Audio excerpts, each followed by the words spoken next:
ज्यूलाई अनुरोध गर्दछु। पोखेर घमको झुल्का हरियो घर सङ्घारमा तिम्रो जिन्दगीको ढोका खोलु खोलु लाग्छ है खोलु खोलु लाग्छ है सयपत्री फुलसितै फक्रियागनमा बतासेको भाका झिकी बोलु बोलु लाग्छ है बोलु बोलु लाग्छ है। यो इमाडोल डोल भनेको सायद खेत हुनुपर्छ। लुबुमा मेरो बाजेको खेत थियो। बाजेहरू परलोक हुनुभयो। हामीले सिप जानेनौँ, खेतीपाती जानेनौँ। आजकल अक्षरको खेती गर्न जानेका छौँ। म सानैदेखि अक्षरको खेतीमा लागेँ, गीत कवितामा लागेँ, गीत गुनगुनाउँथेँ। अनि गाइने भन्छन् कसैले, कसैले गायक भन्छन्, त्यो पनि स्वीकार्य छ। म आफूले आफूलाई कवि भन्न रुचाउँछु र मलाई बाटोमा पनि गीत गुनगुनाउँदै हिँड्छु। अनि यो लुबुको यो फाँट देख्दाखेरि मलाई कहिलेकाहीँ रुन मन लाग्छ, कहिलेकाहीँ हाँस्नु मन लाग्छ। विकास भनेको घर हो कि बाटो हो कि जग्गा हो कि अन्न हो कि धान हो कि लुबु सुनको थाली सुनको खेत भने जस्तो लाग्छ मलाई। त्यही नै मैले मिनिङ बुझेको छु। अलिअलि नेवारी पनि जान्दछु होइन। हर्ष लाग्छ कवि मनहरूलाई देख्दा हर्ष लाग्छ। आज मेरो खेतमा चाहिँ यो लालित्य साहित्य उत्सव मनाइरहेको जस्तो लाग्छ। यति राम्रो विशाल भवन भइरहेको जस्तो लाग्छ। खै के लाग्छ हजुरहरूलाई देखेपछि पनि माया लाग्छ। म रूपा रिसाल चालिसे ढाकासीदेखि आएको छु। हजुरहरूले स्वागत गरेको बोलाउनुको मेरो गीतै जाँदैछ। त्यो कालो बादल मडारिरह्यो झम्केर बर्सेन बिहानी थियो उत्साह मङ्ग उम्केर बुझेर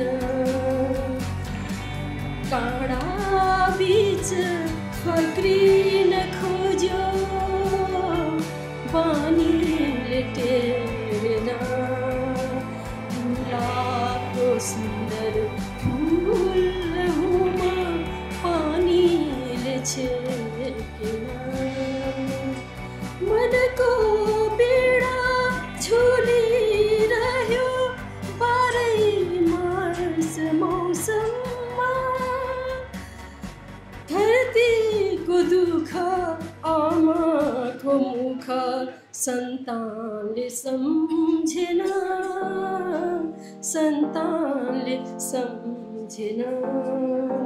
त्यो कालो बादल मडारिरह्यो झम्केर बर्सेन बिहान थियो उत्साह उमङ्ग साँझले तर्सेन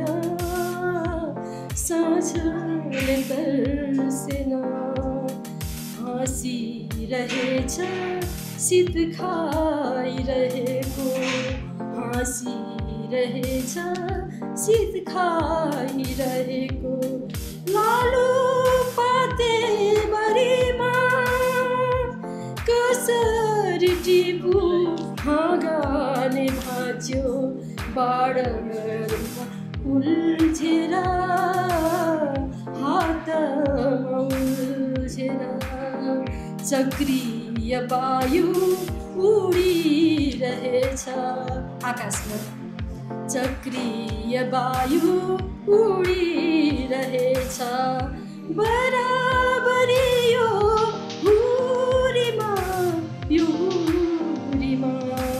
डाँडा काँडा हेर उजाड भयो डाँडा काँडा हेर उजाड भयो वनको डढेलोले वनको डढेलो त्यो कालो बादल मडारिरह्यो झम्केर बर्सेन बिहान थियो उत्साह उमङ्ग बिहान थियो उत्साह उमङ्ग दिनले बुझेन दिनले बुझेन।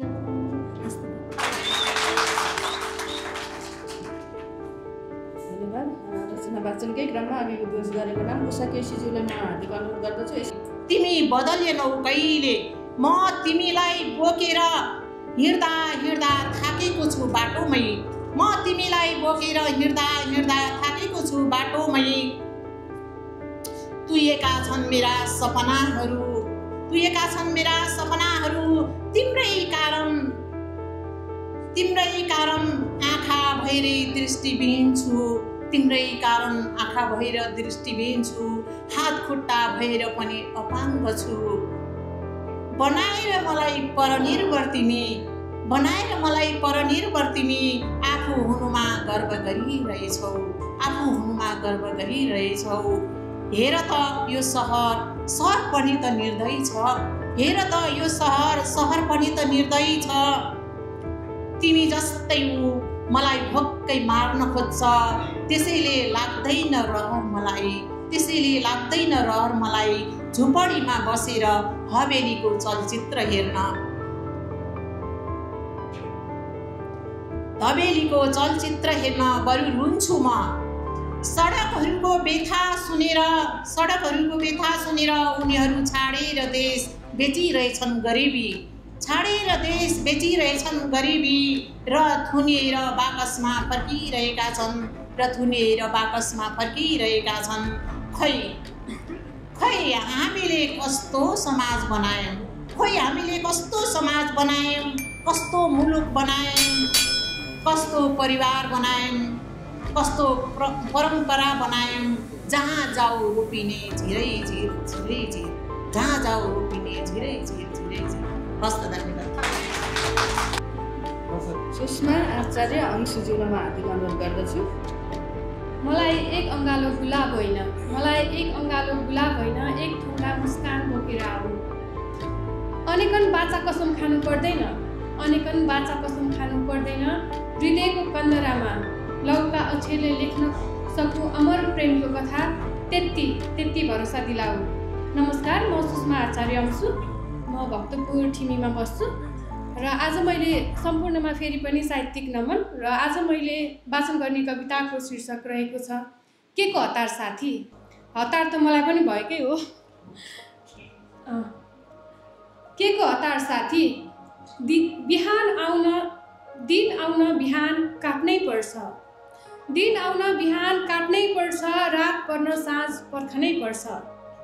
जुनको उज्यालो हेर्न पनि कृष्ण पक्षका काला रातहरू गुजारेर शुक्ल पक्ष पुर्नै पर्छ। त के को हतार साथी, ताराहरू चम्कन पनि त घाम अस्ताउनै पर्छ। सूर्य उदाउन क्षितिजले स्वागतमा सुनौला रङले पोतिनुपर्छ, सूर्य उदाउन क्षितिजले स्वागतमा सुनौला रङले पोतिनुपर्छ। टल्कन हिमाल घामका किरणले चुम्नुपर्छ, रसाउन धरती वर्षा पोखिनुपर्छ। त के को हतार साथी, आकाश खुल्न पनि त बादल हराउनुपर्छ। नाच्न डाफे मुनाल र मयूर, सजिन वनपाखा फुलहरूले, बसन्त आउनुपर्छ, प्रकृति मुस्कुराउनु पर्छ। के को हतार साथी, फल फल्न पनि त फुलले आत्मसमर्पण गर्नै पर्छ। उम्रन बिरुवा प्रकाश हावा पानीको तालमेल मिल्नै पर्छ, उम्रन बिरुवा प्रकाश हावा पानीको तालमेल मिल्नै पर्छ। नदी बग्न बहावको गतितिर झुल्नुपर्छ। त के को हतार साथी, पालुवा पलाउनु पनि त हिउँदमा पात झर्नै पर्छ। धन्यवाद। धन्यवाद।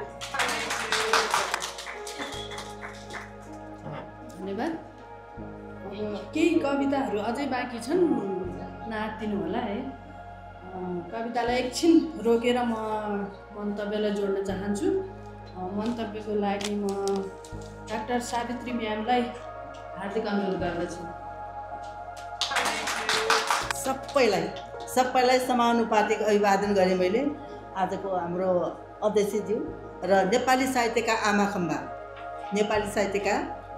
हाम्रो अति आदरणीय, हामी सबैको आदरणीय माया थुप्री दिदीसँग आज सँगै बसेर 3 घण्टा जति हामीले कविता वाचन गऱ्यौँ।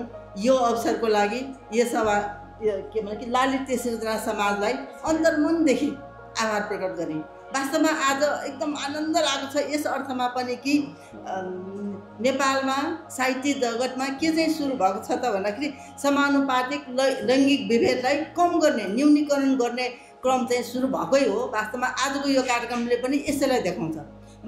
यो चाहिँ के भने कि महिला दिवसकै अवसर पारेर होइन यो गरिराखेको के कसले त भन्दाखेरि महिला पुरुष दुवै हो। तर चाहिँ के भने कि प्रमुख सारथी हाम्रो बुद्धिमान महर्जन होइन, उहाँको संस्थाले, उहाँ मात्रै होइन उहाँको संस्था, उहाँको अगुवाईमा यो कार्यक्रम भइरहेछ। र वास्तवमा ललित यो चाहिँ सृजना समाजले यो छोटो अवधिमा गरेको धेरै कामहरूको जति प्रशंसा गरे पनि वास्तवमा कम छ। यो म आफै पनि यो के भन्दाखेरि एउटा श्री सुरमान अक्षर लोक साहित्य केन्द्रको संरक्षकको हिसाबले काम गरिरहेको भएको कारणले गर्दाखेरि त्यो एउटा संस्था ढाक्नु कति गाह्रो छ, कति कठिन छ भन्ने कुराको आफै प्रत्यक्ष अनुभवी पनि हो होइन। त्यसमा लागिरहेको छौँ। तर एउटा कुरा के हुँदो रहेछ भने यसरी अरूलाई सम्मान गर्दाखेरि होइन, अरूको रचना सुन्दाखेरि, सुनाउने मौका दिँदाखेरि छुट्टै आनन्द आउँदो रहेछ। त्यो अलौकिक आनन्द जो केही र कसैले दिन नसक्ने आनन्द यही हुने रहेछ। त्यसकारण यो आजको यो के भन्दाखेरि अवसरको लागि र चाहिँ के भने कि महिलाहरूको सम्मानको लागि अब मैले म एउटा प्राध्यापक भएको कारणले गर्दाखेरि संसारका विभिन्न देशमा पुगेको छु। लैङ्गिकता सम्बन्धी जेन्डर मेरो पिएचडीको विषय पनि भएको कारणले गर्दाखेरि मैले के पाएँ भने संसारमा त्यस्ता खालका 2-4वटा देशहरू बाहेक सबैमा यो लैङ्गिक विभेद चाहिँ छ। त्यसको त हाम्रो विश्व परिप्रेक्ष्यले पनि देखाउँछ। विश्वमा कतिजना महिला प्रधानमन्त्रीहरू छन्, कतिजना राष्ट्रपतिहरू छन्। हाम्रो देशमा कतिजना महिला प्रधानमन्त्री भयो अथवा भएकै छैन, बल्ल एउटा के भन्दाखेरि राष्ट्रपति भएको छ भन्दाखेरि यो असमानता बिचमा पनि के त भन्दाखेरि एउटा खुसीको आकाश चाहिँ हो यो। किन भन्दाखेरि साहित्यकारहरू जब जुन्मराउँछन्, साहित्यकारहरू जब चाहिँ यो के भन्दाखेरि विभेद निर्मूल गर्ने क्रममा लाग्छ भन्दाखेरि त्यहाँ अवश्य केही न केही परिवर्तन हुन्छ नै। किनभने साहित्य भनेको समाजको मात्रै होइन, आत्माको ऐना हो जसबाट मान्छेले आफ्नो दुरुस्त देख्छ। यहाँहरू सबैलाई फेरि एकचोटि नमन गर्दै, फेरि एकचोटि शुभकामना भन्दै मैले आफ्नो कुरा यही राखेँ र संस्थाका अध्यक्ष बुद्धिमान महर्जनजीलाई एकछिन मैले यहाँ बढाएँ। म एउटा सानो आफ्नो संस्थाको तर्फबाट मैले तपाईँको यो च्यालेन्ज छ है।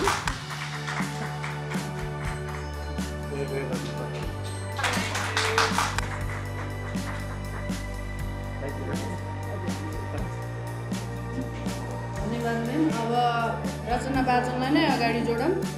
रचना वाचनको लागि म चन्द्रलाल तामाङ सरलाई म हार्दिक अनुरोध गर्दछु। जरुरी छैन व्यापार गर्न बजार हुनुपर्छ, यो पनि होइन चोट दिने सबैमा धार हुनुपर्छ। जरुरी छैन व्यापार गर्न बजार हुनुपर्छ, यो पनि होइन चोट दिने सबैमा धार हुनुपर्छ। यहाँ देश नै खुइलाएर नाङ्गो पारिसक्यो, कसले भन्छ छाला उतार्ने चमार नै हुनुपर्छ। नमस्कार, म चन्द्रलाल तामाङ दक्षिणकाली नगरपालिका सुशील साहित्यिक प्रतिष्ठानका सदस्य। मेरो एउटा कविता वाचन गर्ने अनुमति चाहे। मेरो कविताको शीर्षक छ धिक्कार छ तँलाई। 9 महिना पेटमा राखेर 3 वर्ष डेटमा राखेर मैले सिस्नो खाएर तँलाई दुध पिलाएको के यो दिन देख्नलाई हो? धिक्कार छ तँलाई तेरो कुकृत्यप्रति, आफ्नै कोखप्रति घृणा लागेर हुन्छ त जस्तो कुपुत्रलाई जन्म दिएको। त स्याल जङ्गलमा बस्दा बस्दा दिक्क भएर मिठो खाने सुखमा बस्ने अभिलाषा बोकेर मान्छेको गाउँ बस्तीमा छिरेको थिइस्। डर थियो, मलाई डर थियो गल्लीका कुकुरहरूले चिथुरेर मार्ला भन्ने, तर त धुर्त स्याल नपरिस्। कुकुरहरूको साथ दिएर त दरबार छिर्न सफल भइस्।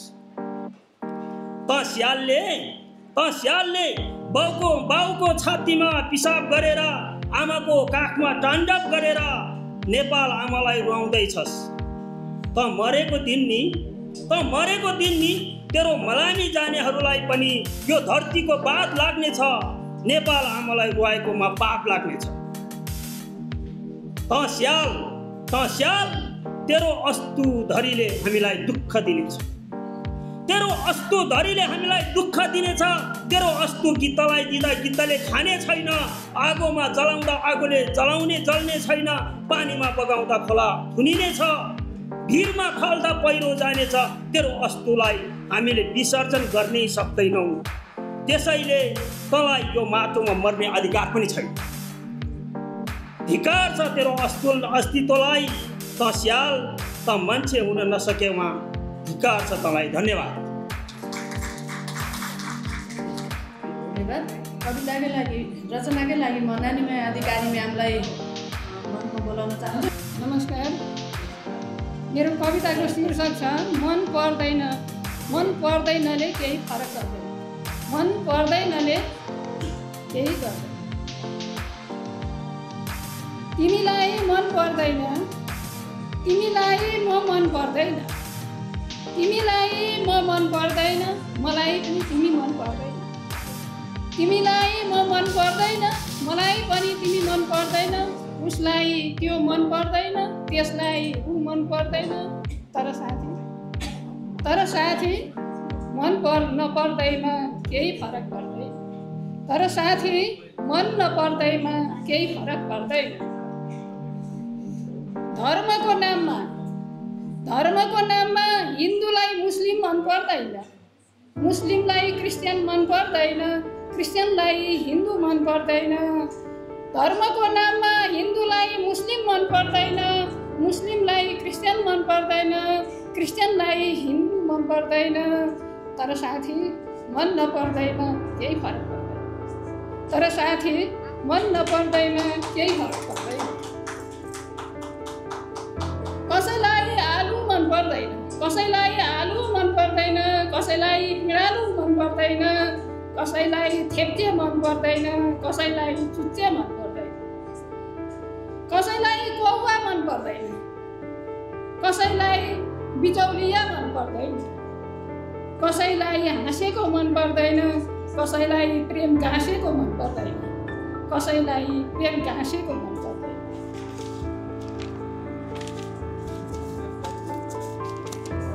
कसैलाई करेला मन पर्दैन, तितो हुन्छ। कसैलाई करेला मन पर्दैन, कसैलाई गरेला मन पर्दैन, झुस हुन्छ। कसैलाई पिरो मन पर्दैन, कसैलाई जिरो मन पर्दैन, कसैलाई किरो मन पर्दैन, कसैलाई पिरो मन पर्दैन, कसैलाई जिरो मन पर्दैन। चन्द्रमाले पृथ्वीलाई घुम्दा, चन्द्रमाले पृथ्वीलाई घुम्दा, पृथ्वीले सूर्यलाई घुम्दा, चन्द्रमाले पृथ्वीलाई घुम्दा, पृथ्वीले सूर्यलाई घुम्दा, सूर्यले ब्ल्याक होललाई घुम्दा मन नपर्नु र पर्नुको सवाल उठ्दैन। मन पर्नु र नपर्नुको सवाल उठ्दैन। नितान्त भ्रमगत कुरा हो विधिको विधानमा। नितान्त भ्रमगत कुरा हो विधिको विधानमा। मन पर्नु र नपर्नुको सवाल उठ्दैन। विधिको विधानमा मन पर्नु र नपर्नुको सवाल उठ्दैन। यो धरती विधिले चल्छ, मनले चल्दैन। यो धरती विधिले चल्छ, मनले चल्दैन। त्यसैलाई तिमीलाई मन नपर्नु कुनै सवाल होइन। त्यसैले कसैलाई मन नपर्नु कुनै सवाल होइन। तिमीलाई म मन पर्दैन, मलाई तिमी मन पर्दैन, उसलाई त्यो मन पर्दैन, त्यसलाई ऊ मन पर्दैन। तर साथी मन नपर्दैमा केही फरक पर्दैन। तर साथी मन नपर्दैमा केही फरक पर्दैन।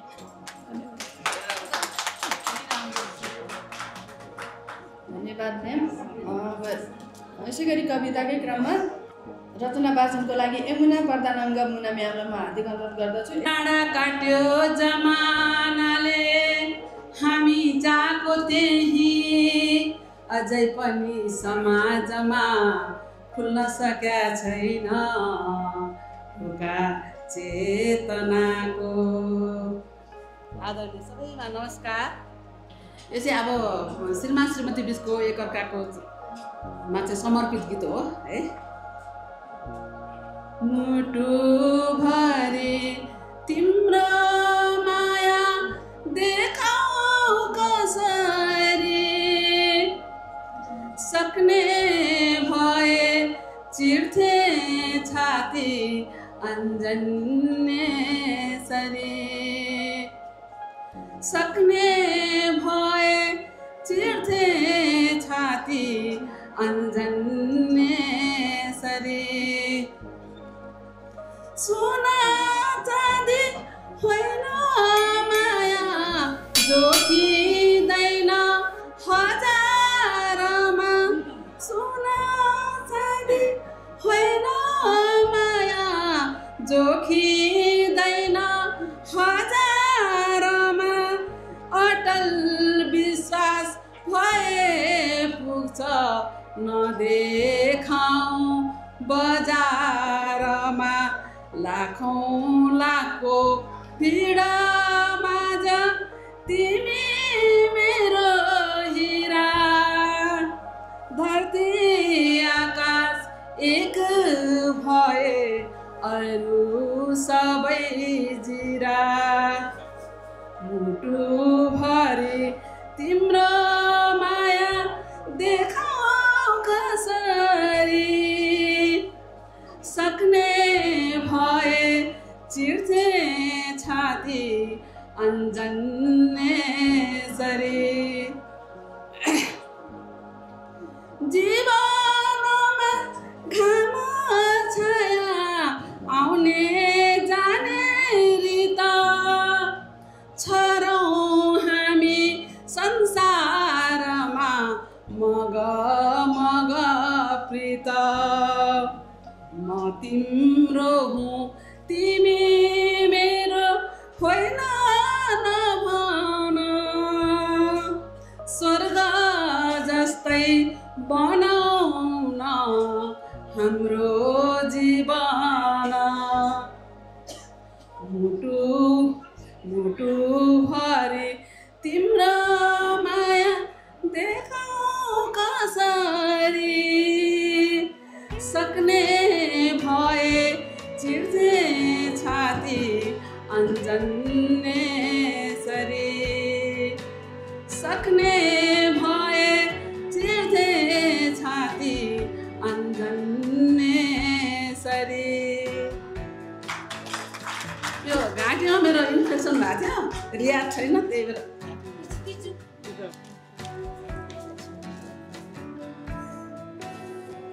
रचना वाचनकै क्रममा म लक्ष्मी महर्जनज्यूलाई हार्दिक अनुरोध गर्दछु। नमस्ते, मेरो नाम लक्ष्मी महर्जन। सर्वप्रथम म यस लालिते सिर्जना समाजलाई धेरै धेरै धन्यवाद दिन चाहन्छु। आज मैले यहाँ कविता खुल्ला भाज कवितामा भाग लिन पाएकोमा। मेरो कविताको शीर्षक छ नारी स्वतन्त्रता।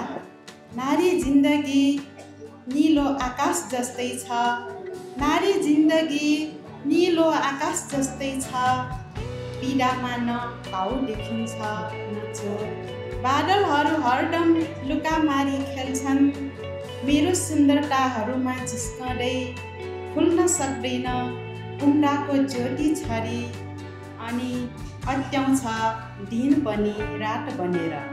बादलको जस्तो अधिकार मेरो पनि भइदिए हुन्थ्यो, बादलको जस्तो अधिकार मेरो पनि भइदिए हुन्थ्यो, खुल्ला आकाश मुनि चञ्चलता छर्नुहुन्थ्यो, उडी खेल्नुहुन्थ्यो, निलो आकाशलाई जिस्काउँदै मेट्नुहुन्थ्यो जिन्दगीको सार।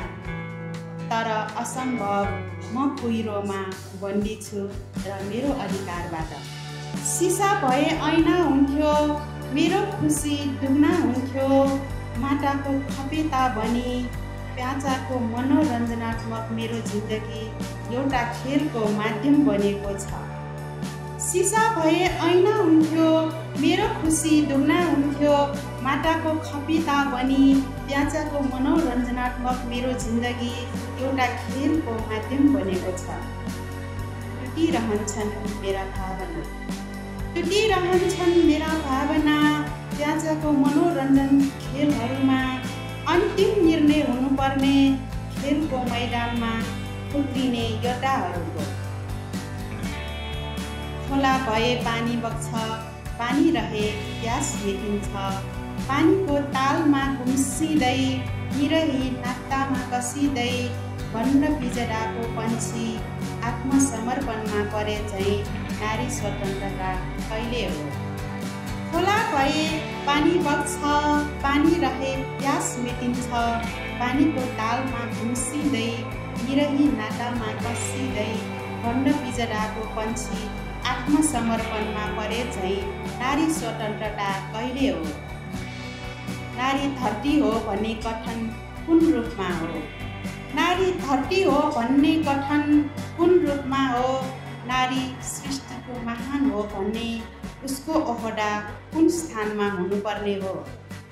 यो मेरो देशको रजामण्डीमा नारी बलात्कार र नारी हत्याको संविधान देशको कुन कुन क्षेत्रमा सीमित हो।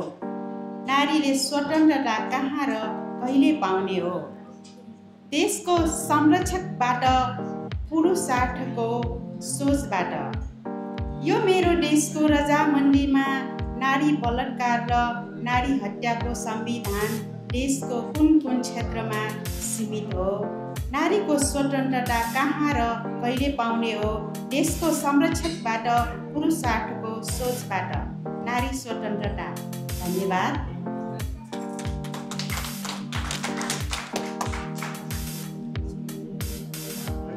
धन्यवाद म्याम। कविताकै क्रममा म अब शेखर अर्याल सरलाई बोलाउन चाहन्छु। धन्यवाद कार्यक्रम सञ्चालकज्यू। लालित्य सिर्जना समाजमा उपस्थित सम्पूर्ण साहित्यिक स्रष्टा र द्रष्टामा हार्दिक नमन। मैले कविता उडिएको मन शीर्षक छ। यो देश मेरो विपना थियो सपना बनायो। हिमालभित्र हिराको सानो बिलाप गरायो। हिमालभित्र हिराको सानो बिलाप गरायो। विगतदेखि फलामे साङ्ला तोडेका जनले आशाका रश्मि अस्ताय किन धिक्कार छ मनले। आहै धिक्कार छ मनले। पुर्खाको रक्त वीरता थियो घुमेछ बादल। स्वार्थको ताल बज्दछ किन देशमा मादल। आहै देशमा मादल। जनको तन माटोमा पार्ने यो शासन। भ्रष्टको जालो फिजियो आज अभाव रासन। आहै अभाव रासन। विद्रोही स्वर पोखेका थिए अन्याय फाल्ने हो। पिल्सिए झनै दानवी माझ न्यायको खाँचो हो। किन न्यायको खाँचो हो। मनको थैलो बाँधेका थियौँ स्वतन्त्र चाहले। कसरी आज तडपिन पर्यो निर्गिनी घाले। कठै निर्गिनी घाले। उत्साह थियो देशमा नयाँ शासन आएर। चापुटी थिरे लुट्नका लागि शक्तिमा धाएर। किन शक्तिमा धाएर। छातीमा हात राखेर गर्व खुलासा दानको। दलाल मोटा श्रमिक दुब्ला अभाव ज्ञानले। किन अभाव ज्ञानले। हर्षका आँसु झारेका थियौँ शिखरमा पुगियो। नेतृत्व भ्रष्ट भएर हो कि मन त कुडियो। नेतृत्व भ्रष्ट भएर हो कि मन त कुडियो, किन मन त कुडियो। धन्यवाद।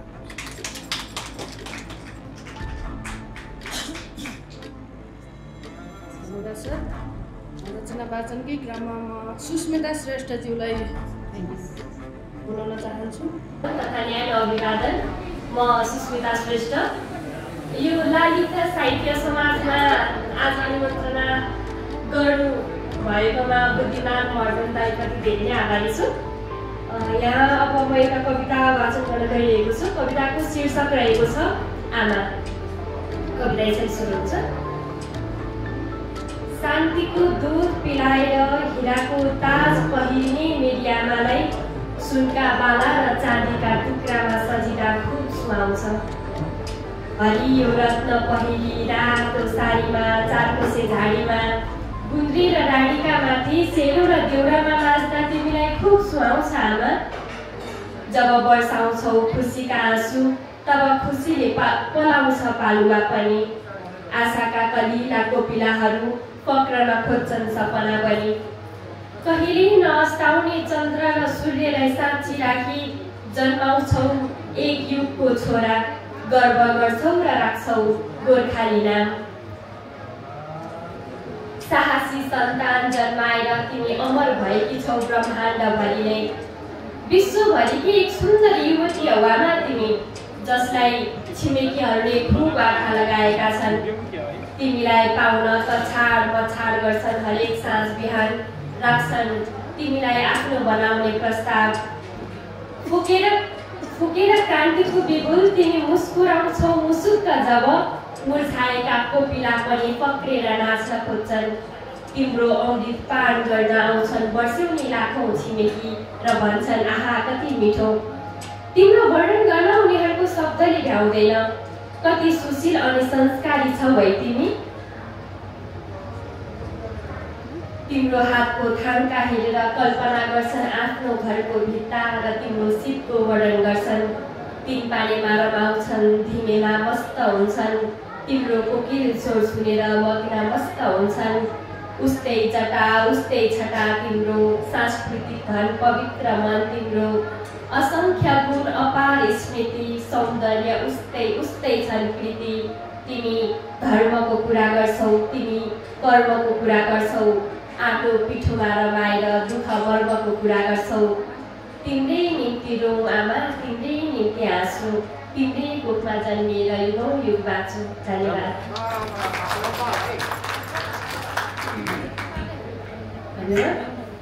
कविताकै क्रममा म डाक्टर शेखर कुमार श्रेष्ठ सरलाई हार्दिक अनुरोध गर्दछु। ललित सृजना समाज र यहाँ उपस्थित हुनुभएका सबैलाई एकमुष्ट नमस्कार।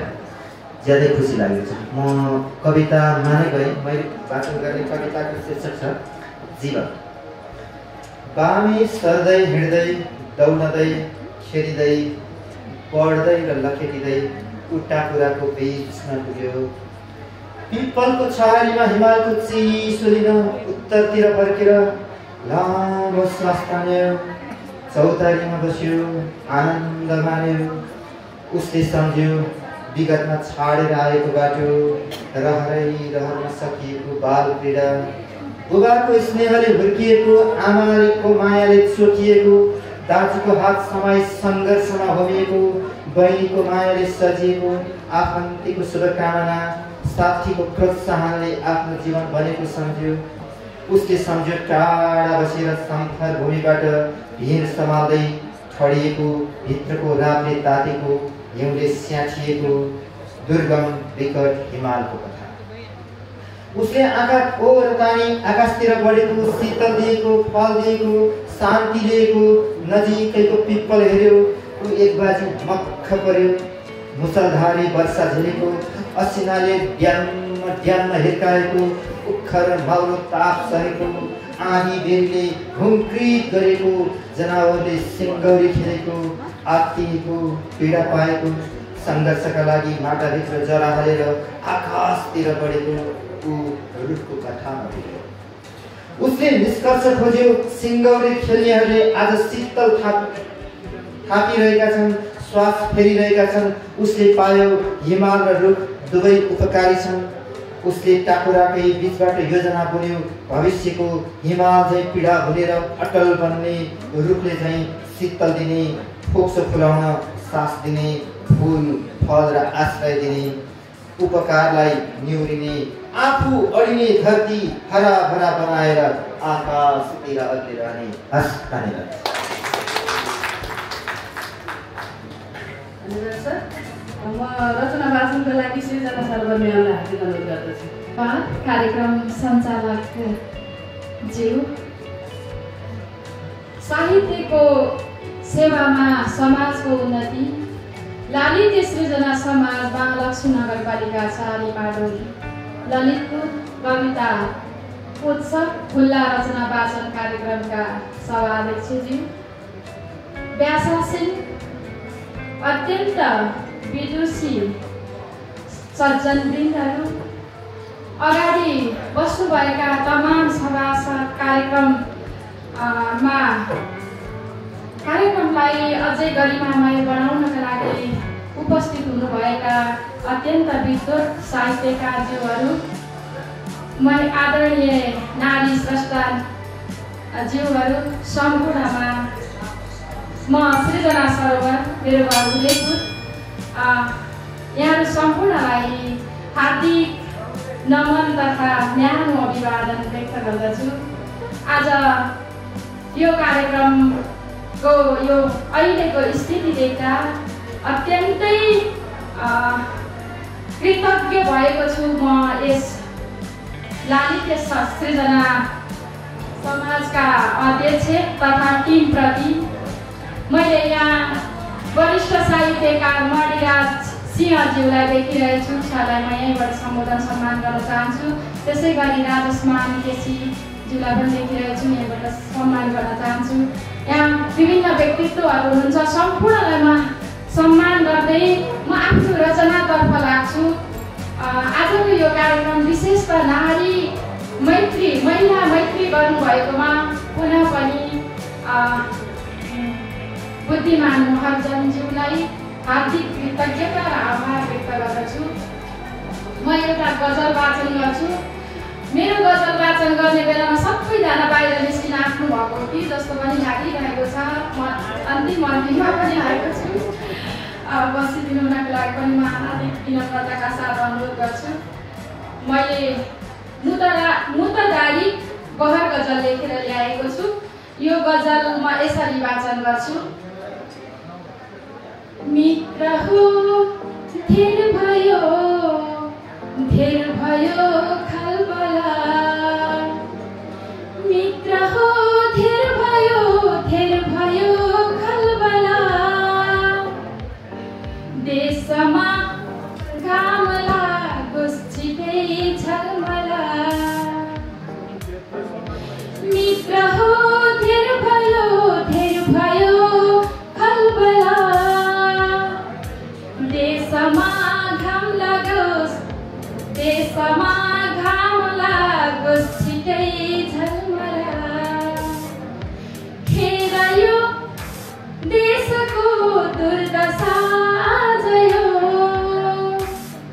हेर यो देशको दुर्दशा आज यो, शान्ति छैन कतै भ्रान्तिको दलदल, मित्र हो धेर भयो खलबला। हामी साहित्यकारहरू जहिले पनि राजनीतिको पनि प्रतिपक्षमा, सत्ता पक्षको पनि प्रतिपक्षमालाई बसेर खबरदारी गरिरहने पात्र भएकोले मैले थोरै अहिलेको यो हाम्रो देशको जुन परिस्थिति छ त्यस परिस्थितिलाई एउटा अघि भन्दै हुनुहुन्थ्यो यहाँ डाक्टर उहाँ अगाडि मैले नाम ठ्याक्कै बिर्सेँ, एकजना विदुषी महिला हुनुहुन्थ्यो, उहाँले भन्नुहुँदै थियो साहित्य आत्माको दर्पण हो, समाजको होइन भन्नुहुँदै थियो। वास्तवमा अहिले यो हाम्रो समाजको चित्रण गर्न खोजेको छु मैले। हेर यो देशको दुर्दशा जयो, हेर यो देशको दुर्दशा आज यो, शान्ति छैन कतै भ्रान्तिको दलदल देखियो लोकको तन्त्रको आडमा देखियो लोकको तन्त्रको आडमा मारिन् शालिनी खै भयो छलफल मित्र हो धेर भयो खलबल देशमा घाम लागोस् छिटै झलमल भार राजस्वको खेप्नु हो कसरी भार राजस्वको खेप्नु हो कसरी तिर्नु हो के गरी पर्छु पो अलमला मर्मयो लोकको हो कि मेरै बन्यो मर्मयो लोकको हो कि मेरै बन्यो चल्छु यी पाइला भइदिए ढलपला जाग हे वीर हो जाग झट्टै यहाँ बुद्धिमान अर्जुन ज्यू जाग हे वीर हो जाग झट्टै यहाँ क्रान्तिको साथमा भाल भई टलटल जाग हे वीर हो जाग झट्टै यहाँ क्रान्तिको साथमा भाल भई टलटल एकताको नयाँ सूत्रमा बाँधियो एकताको नयाँ सूत्रमा बाँधियो फरफराओ ध्वजा राष्ट्रको झलझला मित्र हो धेर भयो खलबला देशमा घाम लागोस् छिटै झलमला देशमा घाम लागोस् छिटै झलमला फुट्छ समृद्धिको मुलयो देशमा पार उद्योगले विश्व नै हलचला पार उद्योगले विश्व नै हलचला पार उद्योगले विश्व नै हलचला धन्यवाद नमस्कार धन्यवाद र आज वाचन भएका रचनाहरूको छोटो समीक्षा गरिदिनु हुनका लागि वरिष्ठ समीक्षक कृष्ण प्रधान सरलाई म हार्दिक अनुरोध गर्दछु। उहाँ हाम्रो ललित सृजना समाजको सल्लाहकार पनि हुनुहुन्छ। पहिले त माया दिदीलाई बोल्नु दिएको हुन्थ्यो भन्ने थिएँ मैले है अघि त भरिभराउ थियो। अब मलाई दायित्व चाहिँ साह्रै लामो दायित्व छ। अब म पनि अलिकति संक्षेपीकरण गर्नु पर्यो। अब यो 4 घन्टा लगभग भएको छ। आदरणीय आजको यो त्रिवेणी कार्यक्रमको सभापतित्व गरिरहने भएकी आदरणीय दिदी माया ठकुरीजी, जो नेपाली कथा साहित्यको एउटा धरोहर हुनुहुन्छ, त्यसमाथि महिला धेरै अगाडि देख्नु बहिनी, अघि अर्को डाक्टर सावित्रीजी पनि जानुभयो। सबैलाई जसले सुनाउनु भयो, जो यहाँ आउनु भएको थियो, सबैलाई एकमुष्ट धन्यवाद। अब म यो सबैको समीक्षा गरेर साध्य छैन। समीक्षा भन्ने कुरो एउटा कविता एउटा रचना सुनेर हुने होइन। तर के भनेदेखि त्यो एउटा कविता सुन्दा, उसका विचारहरू सुन्दाखेरि तत्तत् कविको एउटा भविष्य सङ्केत भने चाहिँ प्राप्त हुन्छ कतिपयहरू। अब त हामी त यही क्षेत्रमा लागिरहेको हो। त्यसैले अब आज यहाँ 47 जना त नाम एनाउन्स भयो, 45 जनाले त कविता पाठ गरिसक्नु होला, 1-2 जना अनुपस्थित हुनुभयो होला। हामी सबै कवि, हामी सबै श्रोता त उहाँहरू मात्रै जस्तो लाग्यो। अनि एउटा म पनि परेँ, तर मलाई त बोल्ने समय दिनुभयो, त्यसलाई यसमा नभनौँ। सबैभन्दा आजको सुन्दर पक्ष के हो भनेदेखि भर्खरै सकिएको नारी दिवस विश्व के भन्छ अन्तर्राष्ट्रिय नारी दिवस यो सप्ताह भइरहेको छ। 8 मार्च आज कति हो। अनि त्यसपछि भर्खरै सकिएको फागु पर्व र अर्को के भन्नु 3टा छैन र अझ विश्व कविता त्यो आगामी 9 गते होला। मणिजीले बोलाइराख्नु भएको छ, मणिजी माथि हुनुहुन्छ कता। यो त्रिवेणी जुन जुटाउनु भयो र त्यसको रूपमा आजको यो लालित्यले आयोजना गरेको थुप्रै कार्यक्रमहरू जो चाहिँ साउनमा स्थान भएको संस्थाले साउनै आइपुगेको छैन। यो 8-9 महिनामा नै धेरै कार्यक्रम गरेको मध्येमा आजको एउटा विशेष के छ भनेदेखि महिला सभापति, महिला प्रमुख अतिथि र महिला विशेष अतिथि लगायत महिलाले सञ्चालन गरेको यो अनुपम संयोग भएको छ। र आज अधिकांश पढ्ने कविता पनि महिलाहरूकै धेरै देखिएको छ। पुरुषका पनि भए पनि तर यो महिलाहरूको तुलना गर्न खोजेको मैले। यसले चाहिँ नारी अन्तर्राष्ट्रिय नारी दिवस उल्लासमय भएको छ। अब फागुको उल्लासमय भयो भएन, या फागु सम्बन्धी एउटा कविता लेखेर जानुभएको छ कि घिमिरे समथिङ के हो यहाँ मैले टिपेको छु। फागु जस्तो भइरहेको छैन भनेर उहाँले चिप्ली मुख बजाउनु भएको छ। फागु भनेको एउटा उल्लासमय एउटा चाहिँ सबै दुःखहरू बिर्सेर एउटा उमङ्ग रमाउने खुसियाली देख्नु होला। तपाईँ न्यु रोडतिर यसचोटि पनि देख्नु होला, भारतीयहरूमा देखिन्छ। तर पहिले जस्तो फागु अहिले छैन। किन होस् त? हामी रेमिट्यान्सको खोजीमा हाम्रा परिवार हाम्रा चाहिँ उहरू यहाँ चाहिँ विरह बेदा बाँचेर बाहिर गइरहेका छौँ र हामीले चाहिँ रेमिट्यान्सका भन्दा पनि धेरै कफन हरेक दिन गरिरहेका छौँ। फागु उल्लासमा कसरी हुन्छ? यहाँ आज धेरै चाहिँ त्यो फागुसँग डाइरेक्ट रिलेटेड नभए पनि त्यो उल्लासमय हामीले चाहिँ उल्लास गुमाइरहेका कुराहरू पनि आएका छन्। हामीहरू प्रेमिल समयहरू पनि गइरहेका कुराहरू आएका छौँ। राजनीति त यसै आउँछ। यो अब अनेक राजनीतिक प्रयोगहरू यो व्यवस्थाको प्रयोग गर्दा 1977 सालदेखि गर्दा अहिले फेरि हामीले खोजेको त्यो गणतन्त्र नभएर अहिले फेरि हामी पुनरागमनतिर त्यही उसमै फेरि फर्कनेतिर पो हो कि भनेर अहिले तपाईँहरूले दिनौँ टेलिभिजन खोलेर हेर्नु हो भने कतै हामी फेरि केमा छौँ त? हामी के यसैमा मात्रै रुमलिरहने ती कुराहरू पनि आज आएका। एउटा मित्र सोसियलिस्ट साहित्य संक्षेपमा भन्नुपर्दा सोसियलिस्ट साहित्यको गइसक्नु हो जस्तो हुनुहुन्छ है। सोसियलिस्ट साहित्यबाट आज धेरै प्रतिनिधित्व भएको छ। बडा खुसी लाग्यो। दक्षिणकालीदेखि यहाँ आउन समय पनि लाग्छ, जाँदा रात पनि पर्छ।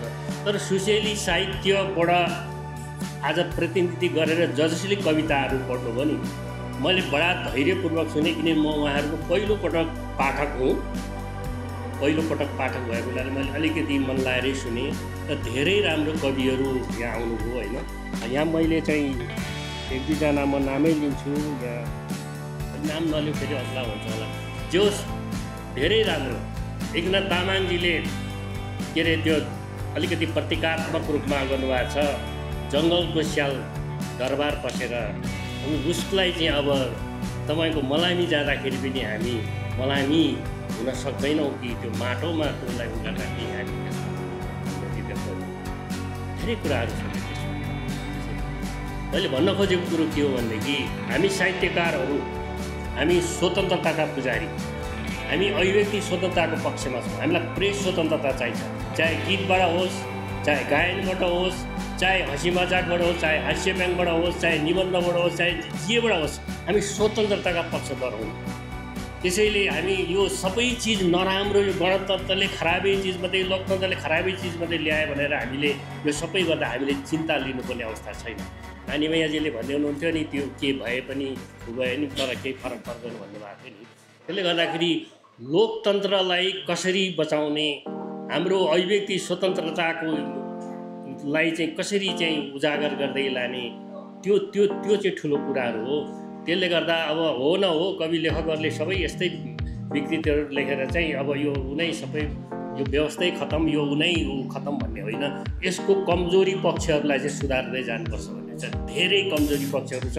र म एउटा स्वतन्त्र एउटा पर्यवेक्षक, म आर्थिक लेखक पनि भएको हुनाले र म नेपालको वित्तीय क्षेत्रसित रिलेटेड मान्छे पनि भएको नाताले म के देख्छु भनेदेखि यो नेपालको गणतन्त्र अभाव सिद्ध भयो भने वित्तीय रूपबाटै अभाव सिद्ध हुन्छ। यसको धेरै ब्युटीहरू छन्, तर वित्तीय रूपमा हामीले त्यसलाई सुधारेनौँ भनेदेखि हामी कुनै पनि बेला कायापलट गर्न सक्छौँ। त्यो चिज चाहिँ माथि ध्यान दिनुपर्छ। आज धेरै राम्रो कविताहरू सुन्न पाइयो र मैले लागेको यहाँ चाहिँ अब विद्यार्थी बहिनीहरूले पनि सुनाएर जानुभयो कविता। दिव्यजीले भनिसक्नु भएको छ कि लालित्य सृजना समाजले चाहिँ यो महालक्ष्मी स्तरीय विद्यालय प्रतियोगिता पनि गर्दैछ। मलाई लाग्छ ती 2-3 जना सुनाउनु होला होइन। त्यो बहिनीहरूको जुन एउटा निडरपन आएर कविता भन्ने होइन, म उहाँको कविता सबै राम्रो भन्दिनँ किन सिक्दै हुनुहुन्छ उहाँहरू, अहिले नै उहाँहरू एकैचोटि माथि पुग्न सक्नुहुन्न। तर जुन त्यो कविताप्रतिको लगाव, कविताप्रतिको भाव, कविता लेखेर यहाँ आएर जुन भन्ने उहाँको त्यसको म कदर गर्दछु। उहाँहरूले पक्कै पनि पछि सुन्दर भविष्य लेख्नुहुन्छ भन्ने मलाई लाग्छ। अघि एकजना त्यहाँ माथि मित्र झन्डै मेरै उमेरको हुनुहुँदो रहेछ, तर मभन्दा 5 वर्ष कान्छो हुनुहुँदो रहेछ। त्यहाँ खाजा खाने ठाउँमा प्रभु नयाँ एकजना अनुहार हेर्दा अलिकति त मभन्दा नि अलिकति जस्तो लाग्यो। राम्रो कविता उहाँले लेख्नुभएको छ, धेरै राम्रो। मैले पहिलोचोटि सुनेँ। र अर्को कुरो, म आज अलिक लघु समस्या पनि लगाएँ, म कसैलाई पनि गर्दिनँ। मलाई लागेको कुरा चाहिँ म भन्छु। आज 3 जना महिलाहरूले आजको माहौल साह्रै राम्रो बनाउनु भएको छ। एकजना महिला त्यो अङ्ग्रेजीमा बोल्नुभएको थियो, टिचर हुनुहुँदो रहेछ, नाम बिर्सेँ मैले। उहाँले त्यो कविता, वास्तवमा यो समारोहमा त्यस्ता कविताहरू हुन्छ होइन, तर त्यसमा पनि केही दम त छ। उहाँ श्रेष्ठ हो क्या होइन, शक्ति कस्तो मजाले उहाँले त्यो हास्य व्यङ्ग्यात्मक उहाँले त्यो लाइनपट्टि। हजुर सुषमा त्यो पनि जे होस् मैले भन्न खोजेको र आज नारी र यो चाहिँ भएको हुनाले 3 जना महिलाहरूले आजको यो चाहिँ समारोह राम्रोसँग तत्काउनु भएको छ। तपाईँहरूको ध्यान आकर्षण भएको छ, नम्बर 1 उहाँको। दोस्रो एकजना कुइकेल हो, केही द्वारिका ठाने थिएँ मैले। उहाँ त पुरुष नाम हुनुहुन्छ होला भन्थे नि, तर महिला हुनुहुँदो रहेछ। म त द्वारिका यस्तो कन्फ्युजन छ। उहाँले चाहिँ गजबै व्यङ्ग्य हान्नु भएको छ, गजबै हान्नु भएको छ। अलिकति ठाडो भए पनि त्यो व्यङ्ग्य धेरै छ। अब त्यसमा त्यो के अरे धेरै महिला थुपार्नेहरूको लागि लास्टमा चाहिँ त्यो हातमा जुत्ता लिएर कुद्नुपर्ने स्थिति हो त्यो। अब अहिले त अब नारी दिवसको उपलक्ष्यमा त्यति त छ, तर उहाँले जे होस् माहौल तताउनु गइसक्नु भयो क्या, अब गइसक्नु भयो। उहाँलाई पनि धन्यवाद, किनभने यो यस्तो उसमा एउटा त्यस किसिमको रङ एउटा भनौँ न फागु भएको हुनाले त्यस किसिमको उल्लासमय रङ भर्ने एउटा हुन्छ। कविता त कवितै हो नि त। हामीले व्यङ्ग्यको रूपमा, हास्यको रूपमा, प्रतीकको रूपमा, बिम्बको रूपमा सबैले हाम्रो मणिराज सिंहले लेख्नुभएको प्रतीकात्मक कविता बुझ्दैनन् सबैले। त्यो मैले तामाङजीले भने जस्तो जङ्गलको स्याल दरबारमा पसेर गरेर जस्तो मलाई खोज्नु पनि गाह्रो छ भने जस्तो सबैले त्यो बुझ्दैनन्। किनभने पाठक भनेको सधैँ एउटै स्तरको, सबै हामी दिव्यगिरी अथवा सबै माया ठकुरी जस्तो हुँदैन। म त कथाको मान्छे हो, कथा र गीत, तर म त उहाँलाई कथामै हेर्छु। कथामै उहाँले उचाइराख्नु भएको छ, कथामै धेरै नाम गर्नु भएको छ। मणिराज सिंहजीको कविता साह्रै राम्रो छ। आज मैले पहिलोचोटि सुने, त छोटो भए पनि पाहुनाहरू तपाईँले स्वागत गर्नुभएको छ, तर पाहुनाहरूले अनेक किसिमको फोट लगाउने, ऊहरू लगाउने राजनीतिक दृश्यहरू हेर्नुहोस् न। को पाहुना बोलायो हामीले? उत्तरबाट बोलायो होला, दक्षिणबाट बोलायो, पश्चिमबाट बोलायो होला। अब अहिले आइरहेको छ तपाईँको युरोपियन युनियनको कुराहरू आइरहेको छन्, जम्मै खोटै मात्रै देखाउने। संविधान जारी हुनलाई उहाँहरू छ, भारतबाट चाहिँ तपाईँको चाहिँ ऊ बोकेर आएर दबाब दिनेहरू छन्। त्यसैले माटोको कथा, यहाँको जीवन्त कुराहरू हामीले कवितामा आउनुपर्छ। हामी जहिलेसुकै हामी कवि, लेखक, साहित्यकार, स्रष्टा इन्क्लुडिङ सबै साहित्य, सङ्गीत, कलाधर्मी सबै हाम्रो चाहिँ शैली विविध भए पनि लक्ष्य हाम्रो एउटै हो। हाम्रो त्यसले गर्दाखेरि हामीले एक ढिक्का भएर हामीले जहिलेसुकै हामी प्रतिपक्षको नि प्रतिपक्ष होइन, प्रतिपक्षले त धर्मै निभाएको छैन नि, यहाँ प्रतिपक्षले त धर्मै निभाएको छैन। त्यसैले साहित्यकारहरू जहिले पनि प्रतिपक्ष, हामीलाई केहीको लोभ छैन नि, पदको लोभ छैन नि, हामीलाई पैसाको लोभ छैन, लागेका होलान् कोही पुरस्कारको पुच्छर पछि लागेका होलान्, तर त्यसमा हामीलाई छैन नि, हामीलाई पुरस्कारको राशिसँग पनि हामीले गर्नु छैन। हाम्रो लेख्ने हो, हामीले हाम्रो अनुभूति हो, हामीले लागेका कुरा हामीले भन्ने हो के। त त्यो भनिएको चिजमा को ब्युटी, त्यसको सौन्दर्य, त्यसको लक्ष्य, त्यसले चाहिँ भन्न खोजेको कुरा चाहिँ जसले बुझ्नुपर्ने हो त्यो बुझिदिए त हुन्थ्यो नि त। हामीले त धेरै कुरा गरेका छौँ नि त। लोकतन्त्रको हामीले, गणतन्त्रको हामीले खिचडीहरू मात्रै गरेको छैन नि, यसमा सुधार्नुपर्ने कुराहरू पनि हामीले गरेका छौँ नि त। अब नारी दिवसकै कुरा गरौँ, अघि भन्नुभयो 365 दिनमा कसले भन्नुभयो, जसले भने पनि एक दिन मात्रै नारीलाई गएर 364 दिन उहाँहरूलाई त हामीले उनी गरेको जस्तो कुरो पनि आयो नि त यहाँ। तर त्यो त होइन नि त, खै त पुरुष दिवस उहाँहरूले त कमसेकम एक दिन त मनाउनु हुँदो रहेछ नि त, मनाइरहेको छौँ नि त। अब यसरी वाद विवाद छैन, समान हो, हामी सबै समान हो, हामी आधा आकाश चाहिँ हो। पुरुष बिना पनि सृष्टि सम्भव छैन, नारी बिना त झनै सम्भव छैन। त्यसैले यत्र नार्यस्तु पूज्यन्ते रमन्ते तत्र देवता भनेर हामी सुन्दै आएका छौँ नि। नारीलाई चाहिँ हामीले एउटा चाहिँ सौन्दर्यको प्रतीक त यसै हुँदै हो। नारी जति सुन्दर पुरुष कोही पनि हुँदैन। तर त्यो सुन्दर भनेको चाहिँ तपाईँको बाहिर देख्ने सुन्दर होइन, भित्री सौन्दर्यहरू हुनुपर्छ। त्यो सौन्दर्य चाहिँ हामी कवि लेखकहरूले लेख्छौँ र त्यो सौन्दर्य खोज्नपट्टि हामी लाग्छौँ। त कसको लागि? देशको लागि, समाजको लागि, हाम्रो आम जनताको लागि। घाँस बाँस कपास हामीलाई धेरै ठुलो कुरोहरू चाहिएको छैन। शिक्षा स्वास्थ्य अलिकति सस्तो चाहिएको छ, यही कुरा न हो। यतिका लागि हामीले चाहिँ 1977 सालमा चाहिँ तपाईँको कृष्णलाल अधिकारी पहिलो साहित्यिक शहीद भएदेखि यताको 2007 सालकै मात्रै कुरा गर्दाखेरि कति वर्ष भइसक्यो, तपाईँको 8 दशक त लागिसक्यो। सधैँभरि हामी खालि यो व्यवस्थै भएन। अब हुँदा त अब चाहिँ के अरे चाहिँ यो एउटा चाहिँ कार्यकारी प्रधानमन्त्री वा कार्यकारी राष्ट्रपति भयो भने छु मन्तर बाचा कि समय हुन्छ भन्ने यस्तो हुन्छ, सम्भव छ? भयो कि उसलाई गरे भइगयो नि त। त्यो यिनीहरू आफू सोचिनु पऱ्यो, कहाँ के कमजोरी हुनु पऱ्यो। सोच छैन। म सुन्दैछु अहिले चाहिँ पेन्सन होल्डरहरू जो छन् 4 महिनादेखि उहाँहरूले पाउनु भइरहेको छैन अरे।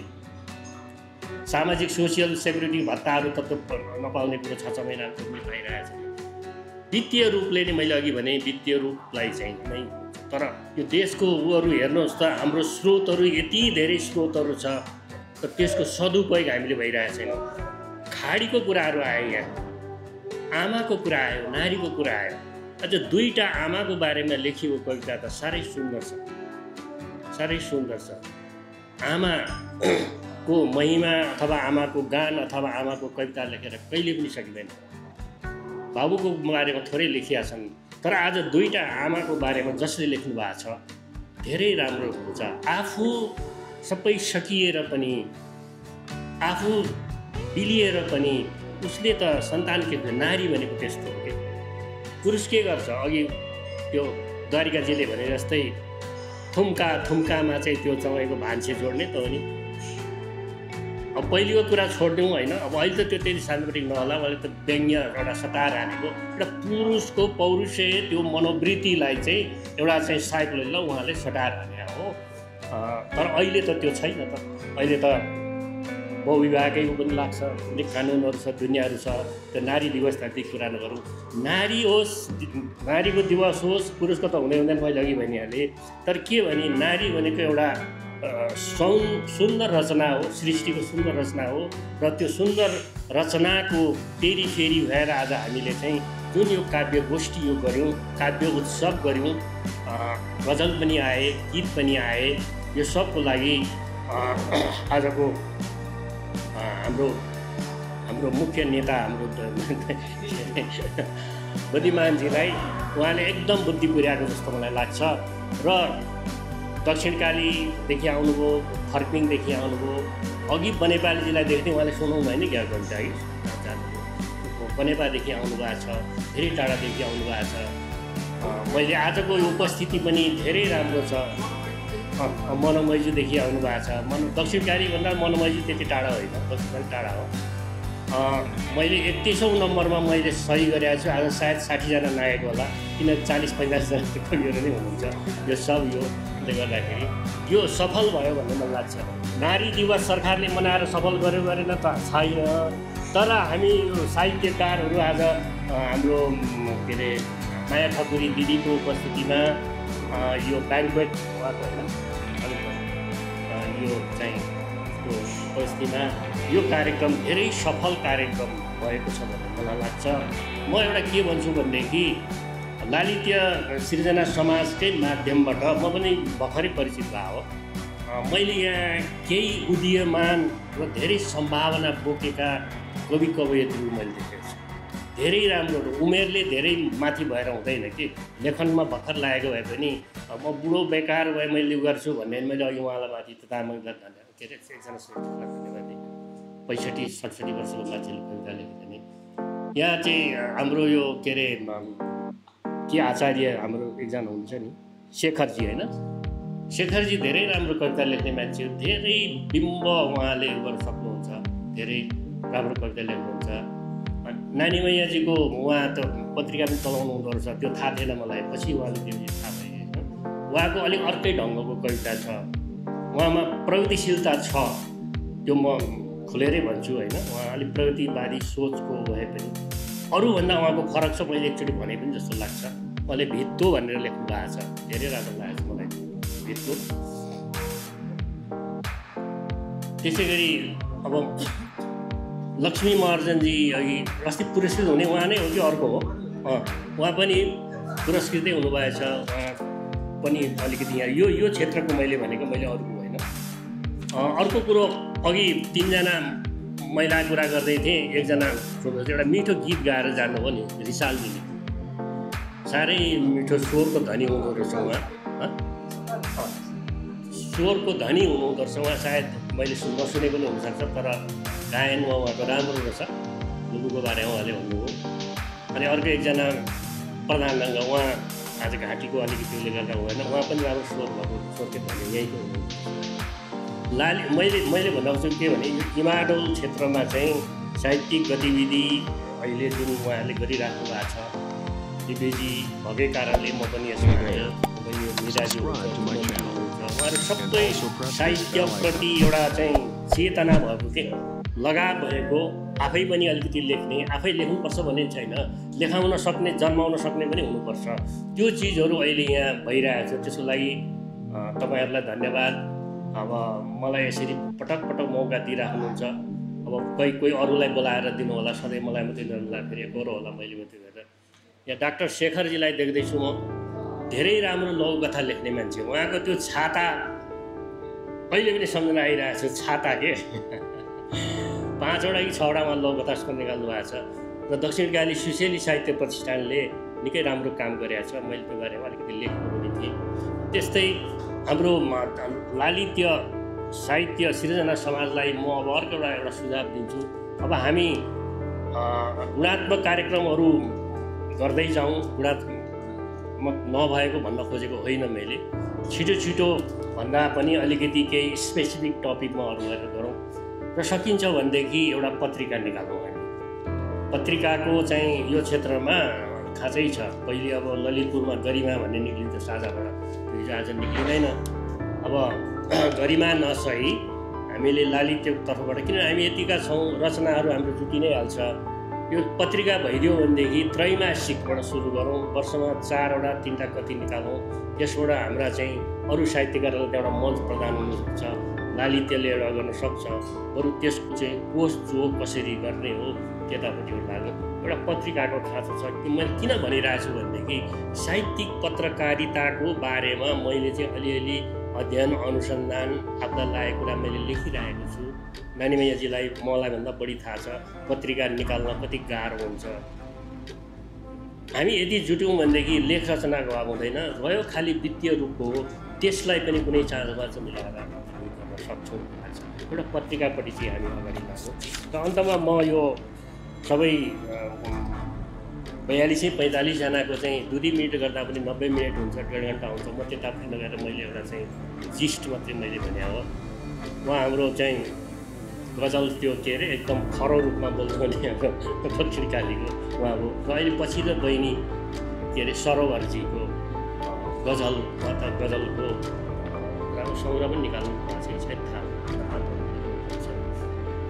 मुक्तकहरू चोटिला स्वादिला मुक्तकहरू आए समारोह कविता भन्नुभन्दा अगाडि त्यो म त कविता भनिराखेको होला भने त उहाँले त त्यो त एउटा चाहिँ अगाडिको पूर्ववाक मात्रै हुँदछ। म धेरै नभनौँ, यति नै भनौँ होइन। लालित्य सिर्जना समाजका सबै पदाधिकारीलाई म चाहिँ हार्दिक बधाई। यो कार्यक्रम गर्नुभएको त अझै हामी 3 जना यहाँ बोल्न हुनेछ।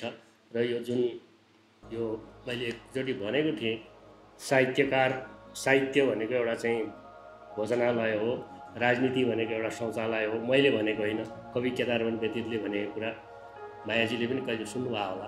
हामी त्यही भोजनालयमा छौँ हामी यहाँ भनेपछि सङ्गम त राम्रै भएको हो, भोजन पनि खाइयो, नखाएकोले फेरि अब खाउँला होइन।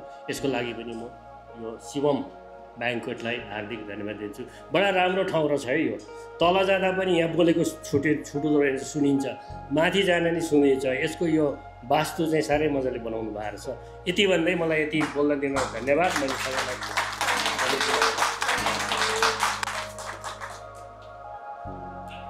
धन्यवाद सर। हाम्रो धैर्यतालाई चाहिँ मान्नैपर्छ है आज। अब हामी लगभग अन्तिमतिरै छौँ। अब मन्तव्यको लागि म समाजसेवी सरस्वती मुखर्जीलाई हार्दिक अनुरोध गर्दछु।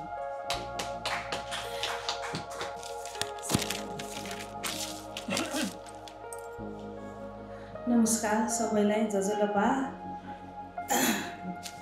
आज यस नारी दिवस र होली विशेष कविता दिवसमा टाढा टाढाबाट आउनुभएका महानुभावहरू र सबै यस सिद्धिपुरमा पाल्नुभएका सबैजनालाई मेरो व्यक्तिगत तर्फबाट स्वागत गर्दै, मेरो विशेषता त्यस्तो केही त छैन।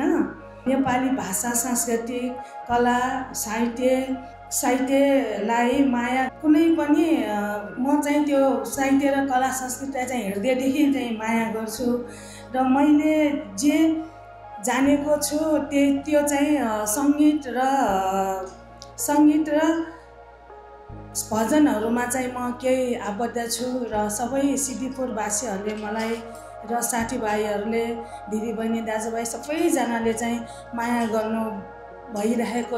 गरिराख्नु भएको छ। त्यस कारणले म चाहिँ अलिकति नेवारी गीत गाउँछु।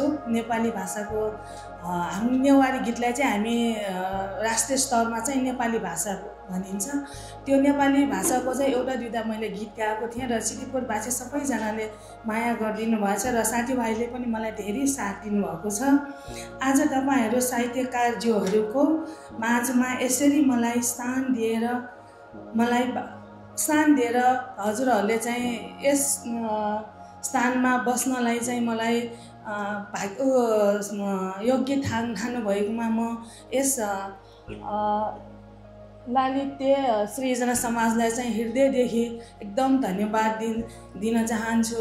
किनभने हजुरहरू त्यो काठलेको रहेछ यो संस्था चाहिँ तपाईँहरू सिद्धिपुरमा आएर यो कार्यक्रम गरेर हामी सिद्धिपुरको महिलाहरूलाई चाहिँ एकदम तपाईँहरूले चाहिँ योग्य ठान्नु भएकोमा म आत्मा र हृदयदेखि नै हजुरहरूलाई स्वागत गर्न चाहन्छु।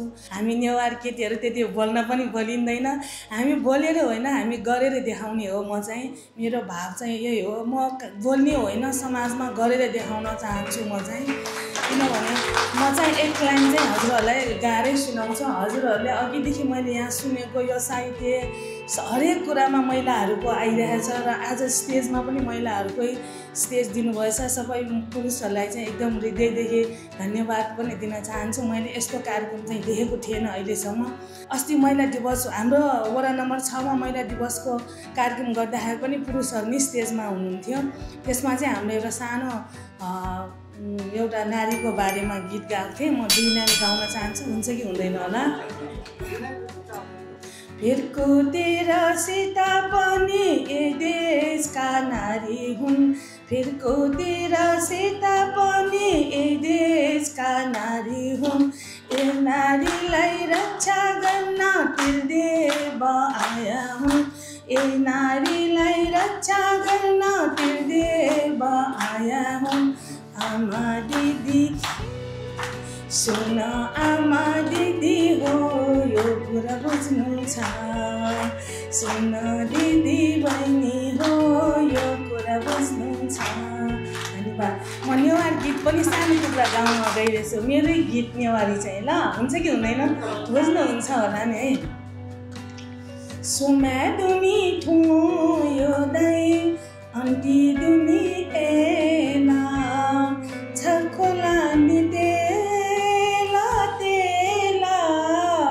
जिगु मने माया जाथे खोला जागी मेला जिगु मने माया जाथे खोला जागी मेला। यो गीत चाहिँ मेरो नोमिनेसन परेको भएर मैले यही गीत गाएको हजुरहरूलाई। अहिले चाहिँ संसार टेलिभिजनले चाहिँ नोमिनेसनमा पाएर मेरो टिकटकमा परेछ सबै हजुरहरूले साथ दिएको भएर अझ पनि माया गर्नुहुन्छ भनेर आशा गर्दै यति भन्दै मेरो यही शब्द यहीँ टुङ्ग्याउँछु। धन्यवाद। धन्यवाद म्याम। अब म्यामलाई मायाको चिनो प्रदान गरिदिनु हुनका लागि संस्थाका अध्यक्ष लोभिमान महाजनज्यू र एकता केसी हार्दिक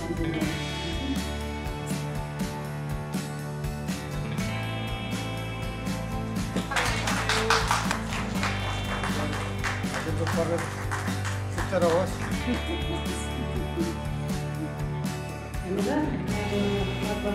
दिँदैछु र आज धन्यवाद मन्तव्य राखिदिनु हुनका लागि संस्थाका उपाध्यक्ष पुष्पराज केसीज्यूलाई म हार्दिक अनुरोध गर्दछु।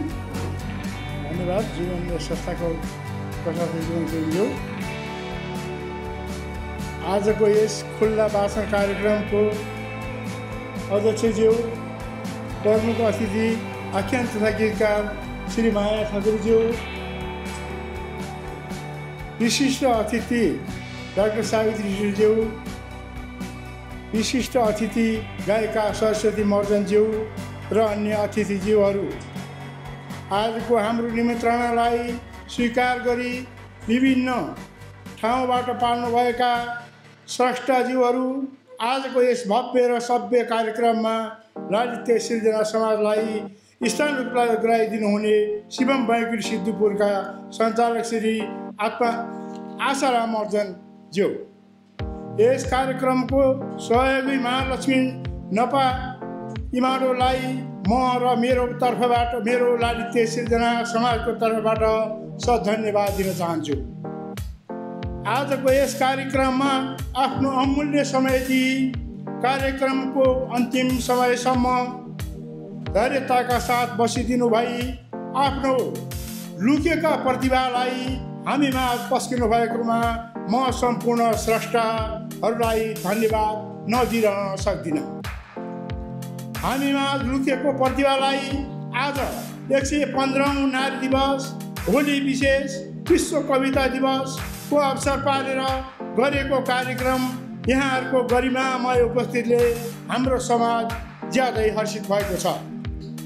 आजको यस होली कार्यक्रममा पनि आफ्नो अमूल्य समयलाई अन्तिम समयसम्म धैर्यताका साथ बसिदिनु भएकोमा हाम्रो कार्यक्रमलाई सफल बनाइदिनु भएकोमा सम्पूर्ण स्रष्टाज्यूहरूमा धन्यवाद दिन चाहन्छौँ। धन्यवाद।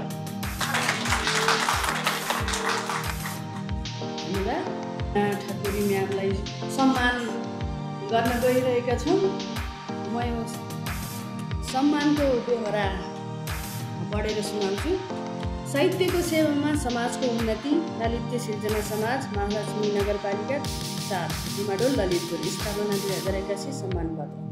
नेपाली साहित्यको आख्यान विधामा विशेष गरी आधुनिक नेपाली कथा लेखनको श्रीवृद्धिमा समर्पित रही नेपाली कथा लेखन तथा कृति प्रकाशनका साथसाथै कविता गीत लेखन भजन गायन कला कौशल र अभिनयमा समेत विशिष्ट योगदान गरे बापत विगत खेलकुदमा पनि झन्डै 3 दर्जन पुरस्कार तथा सम्मानबाट सम्मानित भइसक्नु भएको र नेपाल प्रज्ञा प्रतिष्ठानको प्राज्ञ परिषदकी पूर्व प्राज्ञ एवं विशिष्ट कथाकार ललितपुर धोबीघाट निवासी तपाईँ श्री माया ठकुरीज्यूलाई तपाईँले नेपाली साहित्यमा पुर्याउनु भएको योगदानको उच्च मूल्याङ्कन गर्दै यो सम्मान पत्र प्रदान गर्दछौँ।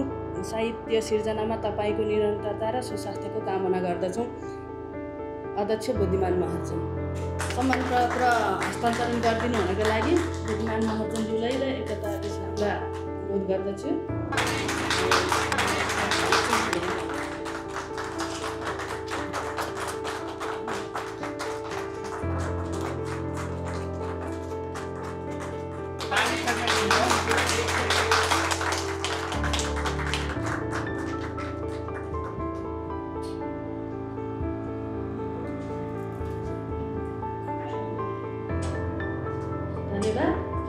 अब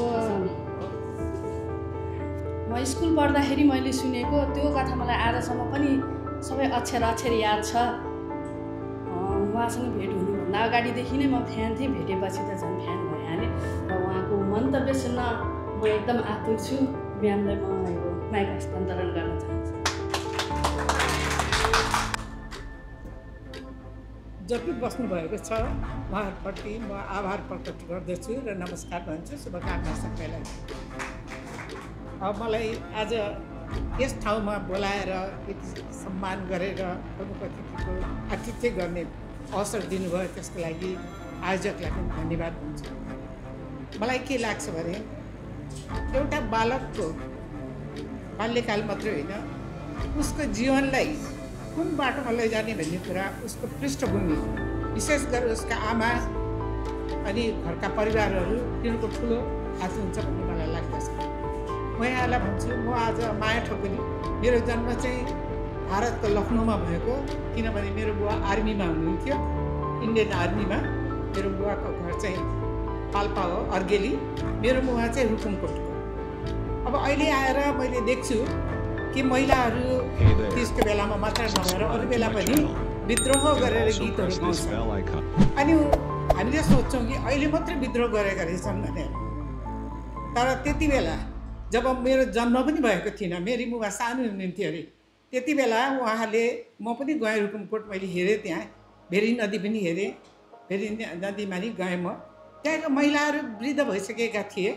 तिनीहरूले भने हामीले उहिलेदेखि हामीलाई अधिकार देऊ भनेर गाउँथ्यौँ हामीले। अब तिमीहरूको पालोमा त आउला नि भन्नुहुन्थ्यो उहाँहरूले। त्यहाँको त्यो ठेट नेपाली त्यसको गीत, ती महिलाहरू अनपढ थिए, अशिक्षित थिए, तर कसरी तिनीहरूले त्यो भाव प्रकट गरे यहाँलाई म अलिकति सुनाउँछु। उनीहरू कतिपय महिलाहरू चाहिँ घरको एकदमै दिगदारी देखेर दुःख भएर उनीहरू चाहिँ भागेर अर्कै ठाउँ जाउँ र हामी नयाँ जीवन सुरु गरौँ भनेर गएछन्। त्यहाँका हाम्रो मुवाले, जिजु मुवाले भन्नुभएको कुरा, जाँदाखेरि भेरी नदीमा जाँदा त्यहाँ नाविकहरू रहेछन्, नौका ख्याउने। त्यो नाविकहरूलाई उनीहरूले गीतैले भनेका रहेछन्। अनुरोध गरे र नाविकहरूले के भने र उनीहरूले कसरी एकदमै विद्रोह गरेर उनको गीतमा राखे, त्यो कुरा म यहाँलाई भन्छु। यो भएकै कुरा मेरो मुवाको जन्मस्थल।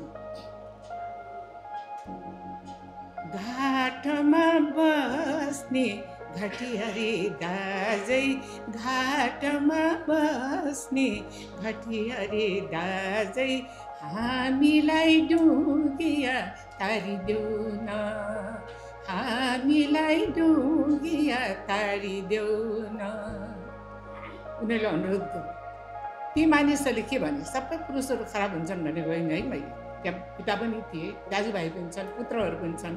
तर तिनीहरूले, केही मानिसले, हाम्रो सिन्दुर पहिरने भए, हाम्रो सिन्दुर पहिरने भए, तिमीलाई डुगिया तारिदिउँला। कस्तो कन्डिसन, कस्तो राखे त्यसले, शर्त राखे, हाम्रो पत्नी हुनुपर्छ तिमी भनेर। अनि ती विद्रोही महिलाहरूले त्यति बेला मेरो मुवाको पालो भने म अब 80 पुग्नुलाई 3 वर्ष मात्रै बाँकी छ भने मेरो मुवाको पालामा कस्तै थियो होला त्यो जमाना, सोच्नुहोस् तपाईँहरूले रुकुमकोटमा। अनि ती महिलाहरूले के भनेछ भने तिम्रो सिन्दुर पहिरन चाहिँ त तिम्रो सिन्दुर पहिरन चाहिँ त रातोमा डोरी कालोमा चुलठी रातोमा डोरी कालोमा चुलठी बयली खेल्दै जाउँला बरिलै बयली खेल्दै जाउँला बरिलै। त्यस्तो गीत गाउने मेरी मुमा र यी रुकुमका फुपू सानीमा ठुलो मुमाहरूको त्यो सुनेर मलाई त्यति बेला सायद मेरो मस्तिष्कमा त्यो सङ्गीत र त्यसप्रति मेरो बिजारोपण भएको थियो मेरो मगजमा। र त्यसपछि म जब सानी थिएँ उहाँलाई अचम्म लाग्ला म स्कुल कहिले पनि गइनँ।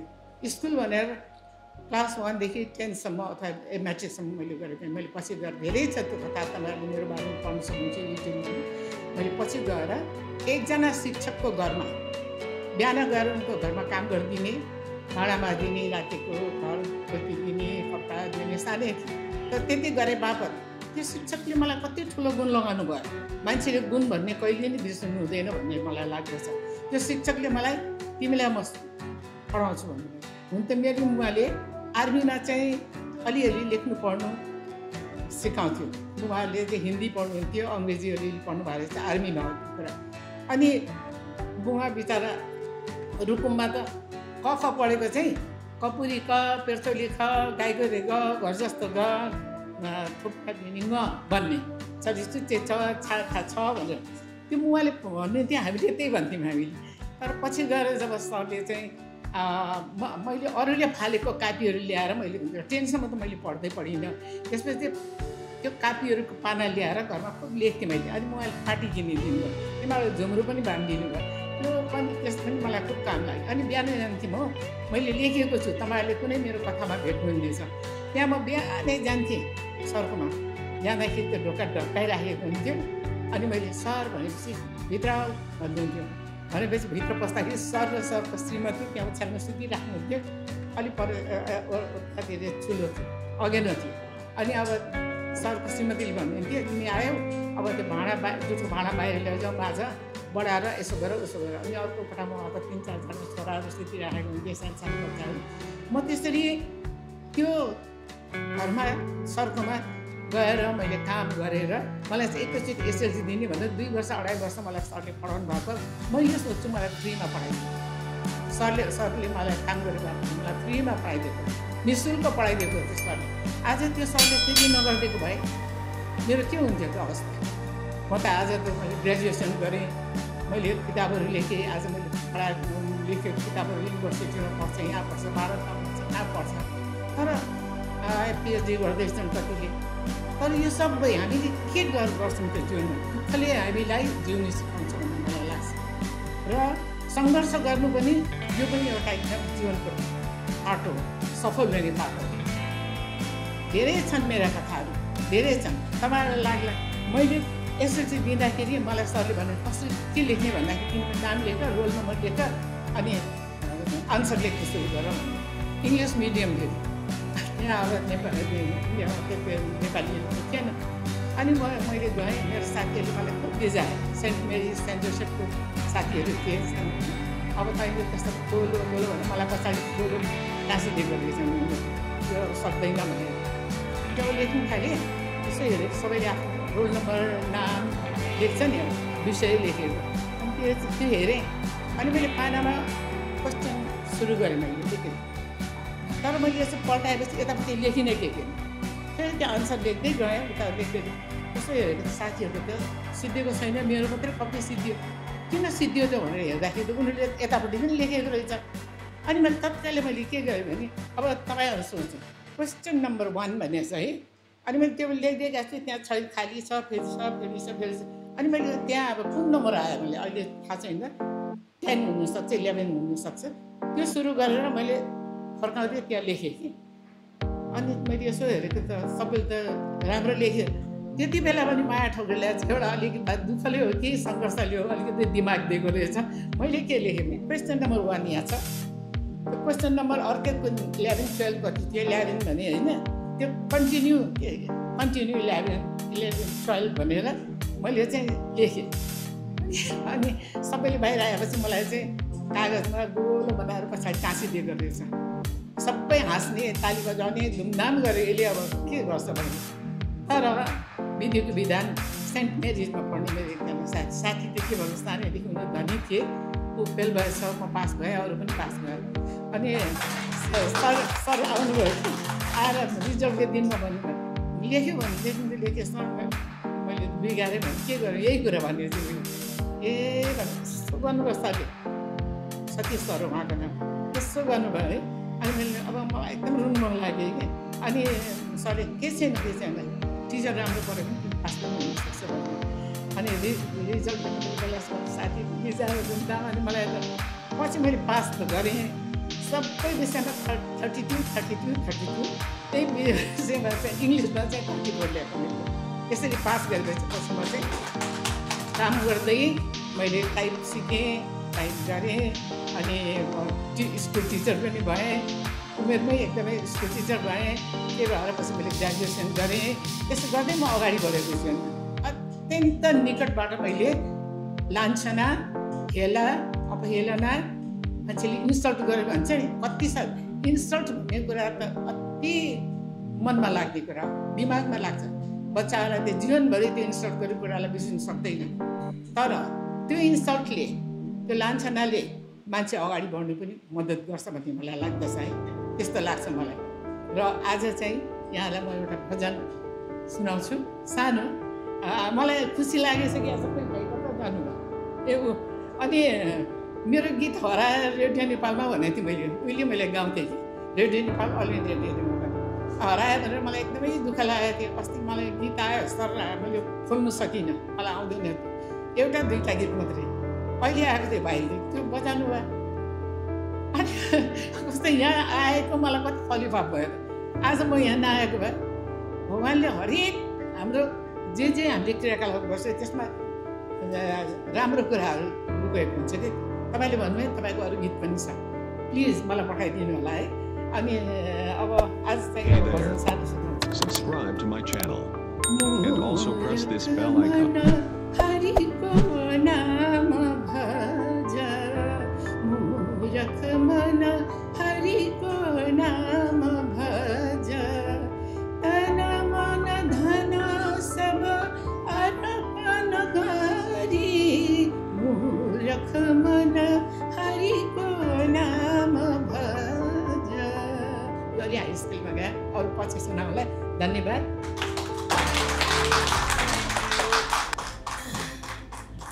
धन्यवाद म्याम। अब चाहिँ हामी कार्यक्रमको अन्तिममै छौँ। गजलै फेरि म आज तयारी अवस्था।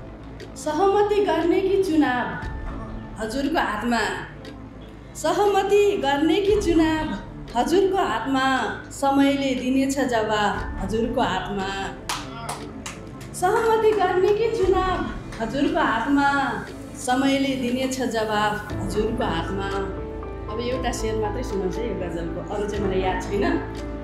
त्यही फलबाट जुस बन्छ शराब पनि बन्छ, त्यही फलबाट जुस बन्छ शराब पनि बन्छ, जुस पिउनुहुन्छ कि शराब हजुरको हातमा, समयले दिनेछ जवाब हजुरको हातमा। आज धेरै समय नै भइसक्यो, अरू नसुनाउँ होला। र आजको यस कार्यक्रमको सभा विसर्जन गरिदिनु हुन म एकता केसीजीलाई हार्दिक अनुरोध गर्दछु। र साथै म यो मञ्चबाट बिदा हुन चाहन्छु।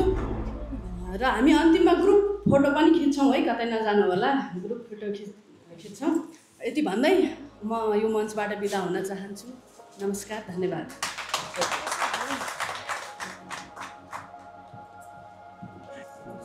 आदरणीय प्रमुख अतिथिज्यू, विशिष्ट अतिथिगण, अतिथिज्यूहरू, कार्यक्रमका संयोजकज्यू, मिडिया प्रतिनिधि, उपस्थित सम्पूर्ण महानुभावहरू तथा यहाँहरू सबैलाई मेरो नमस्कार।